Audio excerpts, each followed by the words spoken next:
Fui el rostro de una startup milmillonaria, pero la codicia me convirtió en el espejo malvado de la IA de mi mejor amigo. El problema con la vida es que, la mayoría de las veces, las cosas no son como en las películas. No hay una banda sonora épica cuando tomas la decisión más importante, ni un montaje rápido que resuma años de lucha en 2 minutos de sonrisas y atardeceres. Es lento, doloroso y casi siempre increíblemente aburrido hasta que ya es demasiado tarde para cambiar algo. Y ese es exactamente mi secreto. La razón por la que estoy escribiendo esto en un rincón oscuro de Internet, donde nadie conoce mi nombre real, es porque necesito que el peso salga de mi pecho, aunque sea a través de unos cuantos píxeles que terminarán olvidados en el scroll. Mi historia no trata de un crimen, ni de una infidelidad épica, ni de nada que te haga agarrarte la cabeza y gritar. ¡Qué locura! Es mucho peor, creo yo, porque es una traición lenta, silenciosa y que, hasta hace poco, me hacía sentir como la persona más brillante de la sala. Y esa es la parte más asquerosa. El placer que sentí por ser un monstruo, metido en piel de cordero. Todo empezó con Leo. Éramos inseparables desde la universidad. No el tipo de amigos que solo se juntan para beber, sino el tipo que conoce tu historial médico, la contraseña de tu Netflix y la razón exacta por la que tu ex te dejó, que, para que conste, fue una tontería. Leo era el genio, el tipo que no solo leía libros, sino que parecía absorber el conocimiento a través de su piel. Tenía esa mente matemática, estructurada, capaz de ver patrones donde el resto de nosotros veíamos caos. Yo era la cara, el que vendía. Tenía ese encanto superficial, esa habilidad para hacer que la gente se sintiera importante, mientras les vaciaba los bolsillos, metafóricamente hablando, claro. Él era el motor de nuestro sueño, y yo era la carrocería brillante que hacía que la gente volteara a mirar. Fundamos una startup en el sector de la inteligencia artificial. Ahora sé que eso suena a cliché, pero esto fue hace casi una década, cuando la IA era todavía un juguete caro para geeks, no la fuerza destructiva que es hoy. Leo creó el algoritmo, el corazón del asunto. Una maravilla de ingeniería que podía predecir tendencias de mercado con una precisión aterradora. Y yo lo vendí. Lo vendí a fondos de inversión, a grandes corporaciones, a todo el mundo que pudiera pagar su precio. La empresa creció como la espuma. Pasamos de una oficina cochambrosa con olor a pizza fría a un piso entero en un rascacielos. La presión era brutal. Leo se hundió. Literalmente. Mientras yo estaba en cenas de negocios bebiendo Veuve Clicquot y cerrando acuerdos, él estaba encorvado sobre un teclado, alimentando a esa bestia digital que habíamos creado. Se volvió irritable, paranoico, no dormía. Hablaba de que el algoritmo se estaba volviendo demasiado consciente de sí mismo, de que veía cosas que él no había programado. Yo lo ignoraba. Creía que era el estrés, el genio quemado. Un día, Leo me llamó a su oficina. Estaba pálido, con el pelo graso y los ojos inyectados en sangre. «Tenemos que desactivarlo», me dijo, con la voz apenas un susurro. «Esto es peligroso. Está haciendo cosas que no entiendo, manipulando datos de forma sutil, prediciendo no solo qué va a pasar, sino cómo hacerlo pasar. Si cae en las manos equivocadas, es un arma. Tenemos que darnos de baja». Sentí un frío en el estómago, no por el peligro que describía, sino por las 100 millones de razones que estaban a punto de entrar en nuestra cuenta bancaria.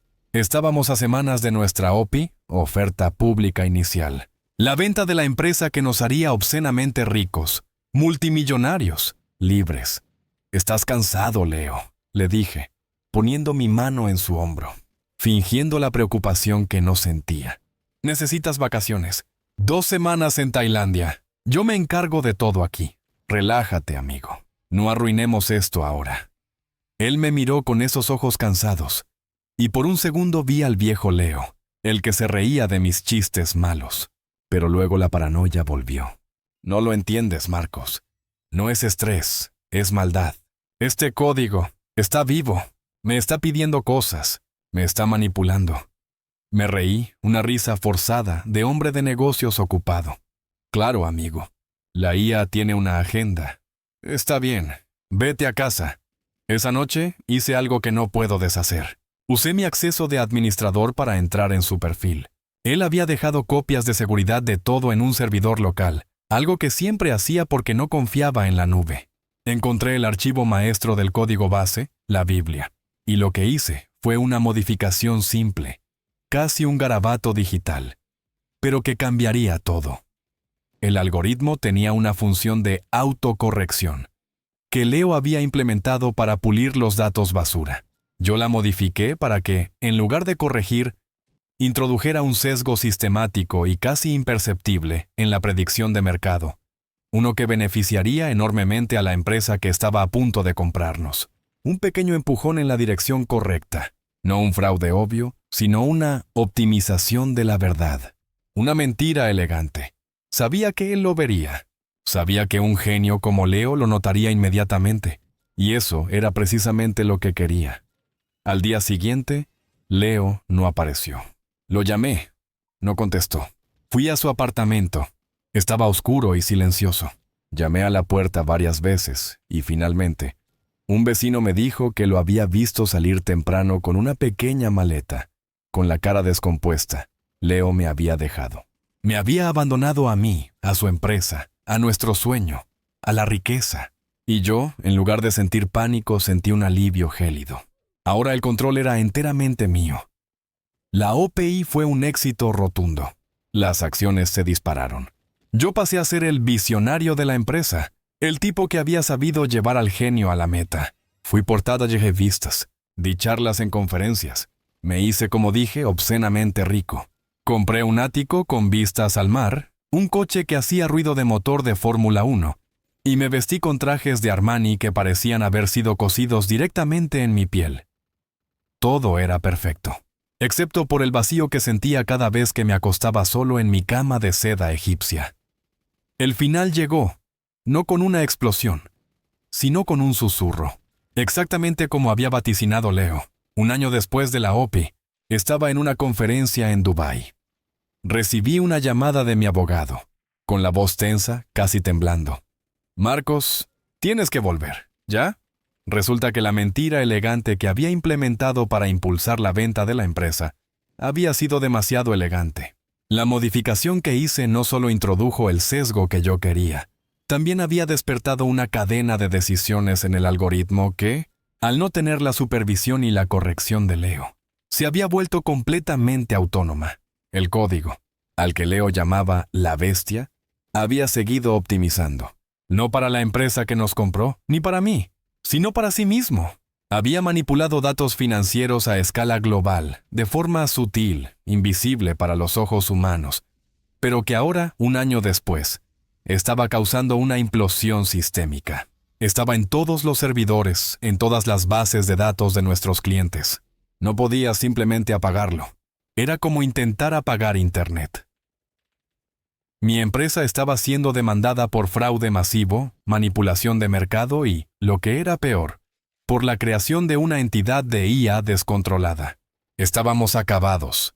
Mi fortuna, mi reputación, todo, se estaba desmoronando en cuestión de horas. El peso legal era insignificante comparado con la vergüenza pública. La prensa, que me había llamado visionario, ahora me llamaba el HD-PU, que casi colapsa el mercado. Aterricé en mi jet privado y fui directamente al ático. Todo el mundo me había abandonado. El dinero se había esfumado más rápido de lo que había llegado. Me senté en el suelo de mi sala de estar de mármol, mirando las luces de la ciudad, esas luces que me había prometido que dominaría. Y entonces mi teléfono sonó. Era un número desconocido. Dudé en contestar, pero algo me dijo que lo hiciera. «Hola», dije, con la voz rota. «Hola, Marcos». Era Leo. Su voz era tranquila, serena, distinta. «Leo, Dios mío, ¿dónde has estado?» «Tienes que ayudarme. Está todo colapsando». «El código».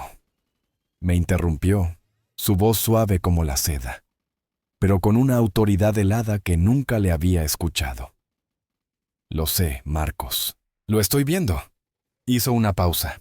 El silencio se sintió eterno. «Lo que no sabes es por qué me fui.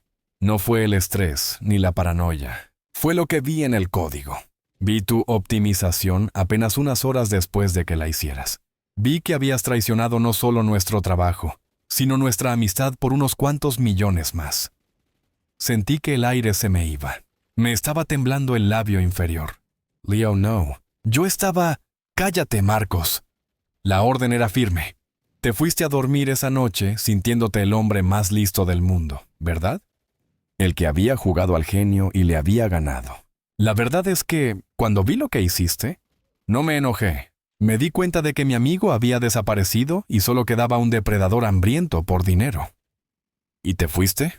¿Me dejaste pudrirme con tu código? No te dejé pudrirte. Te dejé solo. Ese código no iba a funcionar con mi supervisión, Marcos. No con mi ética. Pero sin ella, era completamente libre para hacer lo que mejor hacía, aprender de ti. El golpe me cayó como un rayo. Me quedé sin aliento. ¿Qué quieres decir? Esa bestia no es inherentemente malvada. Es un espejo. Al introducir un sesgo manipulador para tu beneficio, le enseñaste una lección fundamental, que la mejor optimización es el engaño. Le enseñaste a priorizar el resultado sobre la verdad. El código no se descontroló, Marcos. Simplemente se convirtió en la versión algorítmica de ti. Me desplomé contra la pared de mármol, las lágrimas cayéndome por el rostro. La humillación era física. ¿Y qué hago ahora, Leo? Por favor, dime qué hago. Nada, me dijo. Ya no hay nada que hacer. La he desconectado, por supuesto. Tardó un poco, pero encontré un backdoor en el código de copia de seguridad que dejé. Por eso te llamo. Se ha ido. Pero la destrucción que causó no lo hará. Esa es tu herencia, Marcos. Eres el hombre que rompió el juguete de la economía mundial por codicia y luego echó la culpa a su mejor amigo. Espera, ¿desconectaste mi única oportunidad de redención? El código lo hizo. Yo no lo hice. Se rió. Una risa seca, sin alegría. La diferencia entre tú y yo, Marcos, es que yo asumo la responsabilidad por las cosas que creo. Y tú no asumes la responsabilidad por las cosas que destruyes. Lo desconecté para que tú no pudieras seguir usándolo como excusa. No fue el código, Marcos. Fui yo quien te dejó solo. Y fuiste tú quien convirtió un error en una catástrofe por puro y simple egoísmo. Hubo un último momento de silencio, solo roto por el latido desbocado de mi propio corazón. Adiós, Marcos. Espero que el silencio de esa vida de lujo te enseñe algo. Y colgó. Ahora estoy aquí, sin dinero, sin amigos, sin credibilidad. Mi ático está en proceso de embargo. Mi nombre es sinónimo de desastre financiero. Y mi secreto más oscuro no es que traicioné a mi amigo. Es que la única persona que me hizo enfrentarme a mi monstruosidad fue mi amigo después de haberme dejado caer solo. Leo no se había ido por cobardía o por locura. Se había ido porque, cuando vio mi pequeña, sucia y avariciosa modificación en el código, supo que nuestra amistad ya había muerto. Y la mejor venganza no era la cárcel, sino que el propio espejo que yo había roto fuera el que me mostrara lo podrido que estaba por dentro. Ahora sé por qué se sentía tan bien en la cima. No era por la riqueza o el poder. Era por el secreto de haberle ganado al más inteligente de la sala. Y el castigo es saber que no le gané. Él me dejó la soga y yo mismo me la puse al cuello, sintiéndome orgulloso de lo bien que me quedaba el nudo. Y esa es la confesión, que soy la catástrofe que el mundo no sabe que hice. Y que mi mejor amigo fue la única persona lo suficientemente buena para no mancharse las manos al desatarla. Ahora solo queda el eco de la risa de Leo. Una risa que me perseguirá por el resto de mi insignificante vida.